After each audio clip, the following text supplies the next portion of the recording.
Alright, another DC comic book for you. This is The Bold and the Beautiful 181, starring Batman and Spit and Swallow. Written by Alan Brennert with art by Jim Apparatus. This is like all of Alan Brenner's scattered comics work. Absolutely brilliant. I won't waste any time and I'll get straight into this. We do have a fun appearance of the Flask, the Barney Allen version, and Green Lanterns, the Rat Bastard version. At the start, Batman is hanging out with them, and then Batman leaves to take down a gang. But Swallow from Spit and Swallow has the same idea, and due to his inexperience and recklessness, one of the criminals falls to their death.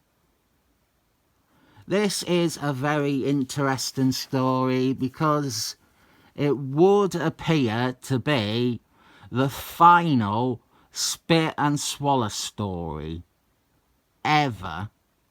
This is the conclusion to the saga of Spit and Swallow. Here is Spit, Swallow's brother, and we get their origin retold here. So let's get down to that. Spit and Swallow were created by Steve Ditman in DC Showcase 75. And they are bloody terrible. Really, really bad. The idea is that they are brothers who are ideological opposites. Spit is a pacifist, and Swallow thinks that he is John Wayne. It's Steve Ditman, so it's completely without subtlety. Spit is a namby-pamby protester, and Swallow is the brave hero who cracks the heads of protesters. One day, they get superpowers by a magical voice. This is later retconned into actually having some backstory to it, but in those comics it was a magic voice that gave them powers, and that was it. They become Spit and Swallow, two superheroes who can't agree on anything. It's maybe an okay idea, but in those Steve Ditman stories, you really won't see a comic where the main creative absolutely despises one of the lead characters as much as Steve Ditman hates Spit. Spit is a coward. Spit is a wuss. Spit is a sissy. I think the first issue of their series even, that has Spit just get his arse kicked by the bad guy while Swallow tells him that he is a loser. It's astonishing and also awful. And they sleep in beds right next to each other. It's fucking corny, and there is absolutely no exploration of the divide. Steve Ditman thinks Swallow is the good one because he gets stuff done.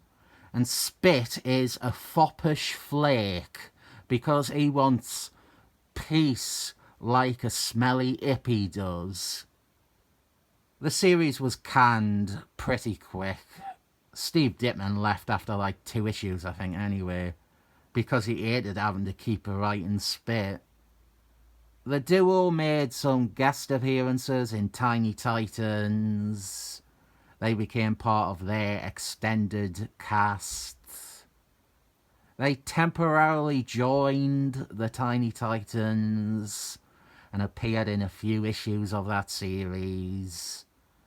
Eventually, they were charter members of Tiny Titans East, the East Coast branch of the Tiny Titans. This story is showing us where Spit and Swallow ended up. They were a pair of characters that never really took off, and so that is reflected in what has become of them. Spit, he feels like he hasn't done enough with his life. One of the true qualities of Alan Brenner's writing is that he manages to pack a lifetime of story and character into a few pages. You know what? Even the gangsters. We only get a couple of panels with them in the issue, these here, but we feel like we understand the mob boss. He is after revenge for Swallow manslaughtering his son, the guy who fell from the building at the start. Meanwhile, we have Swallow. He is married and living a lie. He has a normal job and a normal wife, but his real self is the costumed hero who beats up on crooks. And here we get him about to smack his wife. He is able to stop himself, but let me offer the point that this depiction of spousal abuse, or almost spousal abuse, is not only superior than that featured in Avengers, but it was also a month before that issue of Avengers.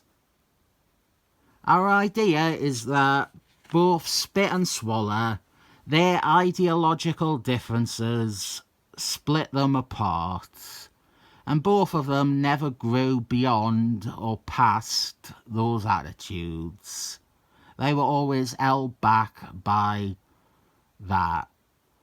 Swallow is violent and angry and only comes alive when he is beaten on criminals. And Spit is weak and indecisive and feels unfulfilled with his life. Unlike the Steve Ditman comics, they are written as both being rubbish.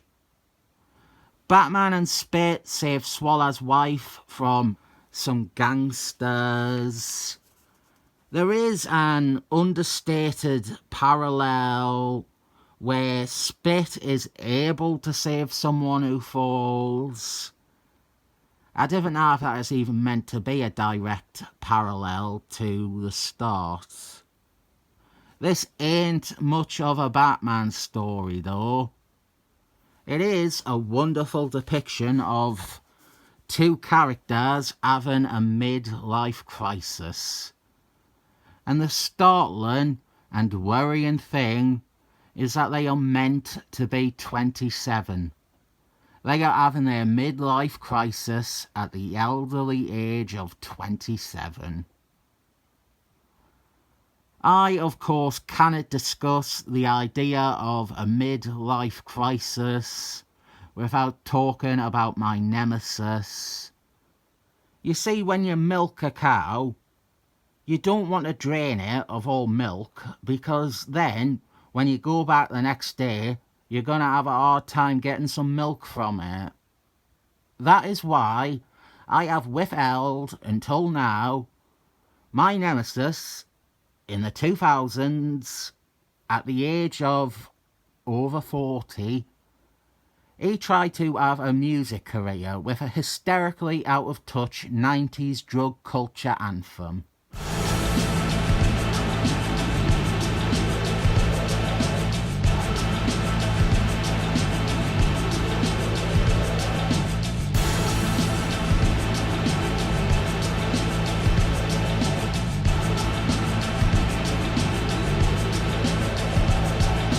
This isn't pleasure, it's punishment simple. But still I go on, it's driving me mental. Sending me signals I don't want to receive, but I'm too bloody stupid to get up and leave. But this party's alive, this party is kicking. Yes, kicking me head in, a cooperative victim. And I look all around me, empathy searching.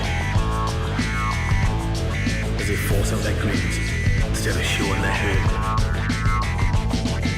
So now it's endurance, it isn't enjoyment. Now it's endurance, it isn't enjoyment. You're too safari of hedonistic fulfillment. Too safari of hedonistic fulfillment. Another lane, another pill, another cheap vodka. Another nutmeat hypo. Hope that someone admits. Another nutmeat hypo. Now this lifestyle has got you. Got you, got you.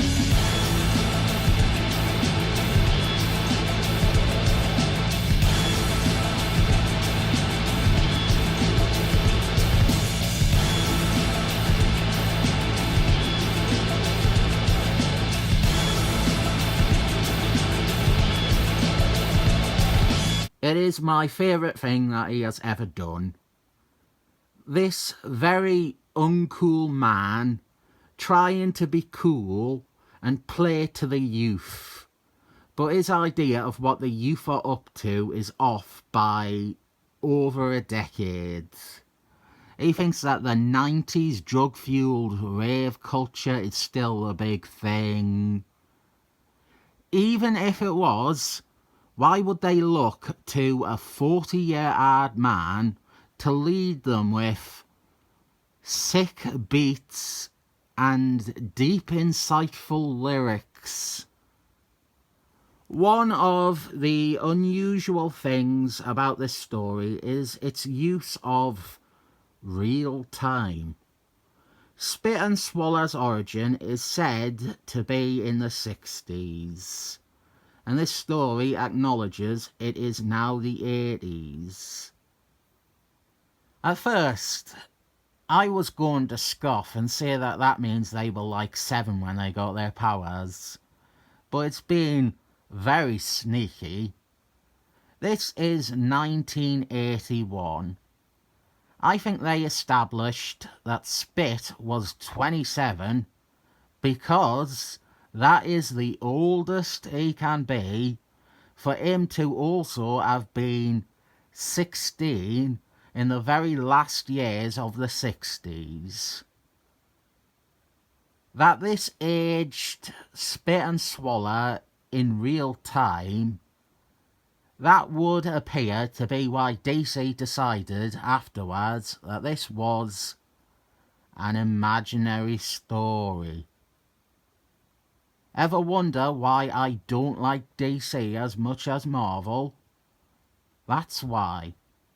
A great story with weight and gravitas and purpose. It is an imaginary story that doesn't count anymore.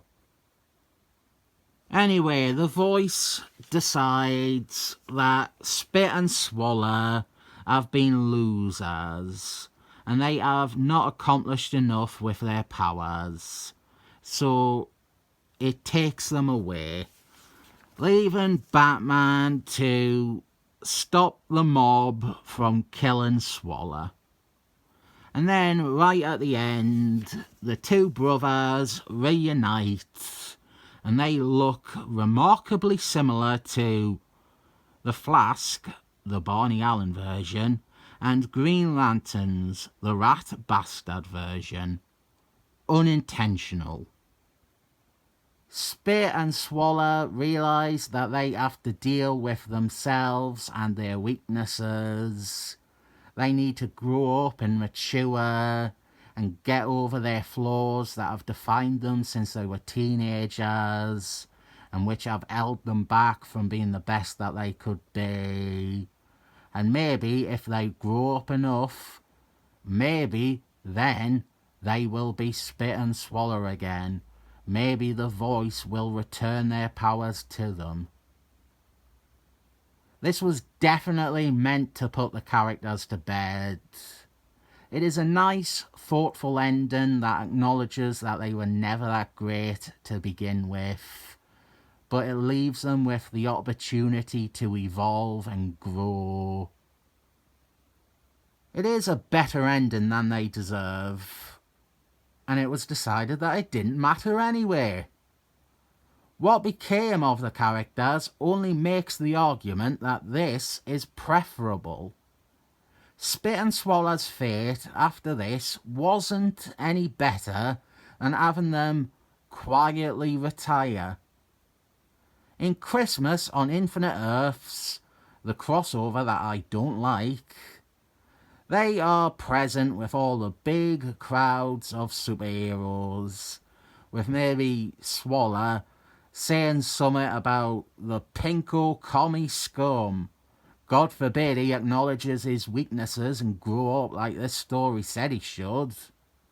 Then, in the final issue of Christmas on Infinite Earths, the last issue, Spit dies. Spit dies, saving a family from a collapsing building. The sort of unfeeling rubbish that Christmas on Infinite Earths thrived on. Swallow floated around after that. He had a few solo stories even. But when he would show up in Firelord or Suicide Squad, he was typically depicted as more of an hindrance or an antagonist. Late 80s, we got a new Spit and Swallow miniseries, even though there wasn't a Spit anymore. In that, we are introduced to a girl who became the next Spit. Wonderful decision. It felt like the piece of the puzzle they were missing. It added a bit more to their dynamic, and this Spit was much better than her predecessor. Oh yeah, Robert Liefeldman drew it. Should mention that. His first major artwork on a title. He had done fill-ins and inventory stories before that. The miniseries did well, and so an ongoing began without Robert Liefeldman on art. And it ran for almost 30 issues, which is the longest that any Spit and Swallow series ever lasted. It ended because of a crossover called Apocalypse 2001. Swallow murdered Spit and became a bad guy called Monarch, because people had already worked out that Monarch was actually meant to be Captain Atamant. It was terrible. It didn't work. It didn't make sense. It was a last-minute switch out that not only didn't make sense, but it insulted the reader. They eventually brought both Spit and Swallow back, but the damage was done. There was only ever the slightest bit of momentum going with Spit and Swallow, and it was always expended somehow. They were on Birds of a Feather, then the New 52 happened, and we got Robert Liefeldman back writing and drawing Spit and Swallow, and it was cancelled faster than ever. That was the last time I remember anything involving Spit and Swallow.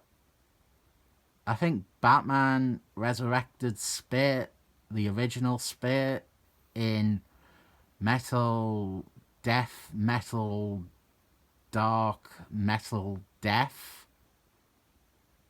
We have a backup feature starring Holocaust, and I won't cover it here because it's not very fair to it. It can't possibly live up to the quality of the main story. This is a terrific offering, a thoughtful analysis and critique of two characters that were always a bit shit. There have been a lot of comics that have tried to and attempted to depict and explore ideas like a midlife crisis or a very specific type of ennui And this is easily one of the finest examples of it. You feel like you understand everything about spit or swallow in this, from the briefest displays of their lives or their characters. Only thing missing is I would have liked to see Swallow also have tried to become a DJ. I give this 7 cheeky E numbers up. I catch my reflection in the mirror beneath. I unroll me nude and I comb through my teeth. It's 7 in the morning when the sensible sleep.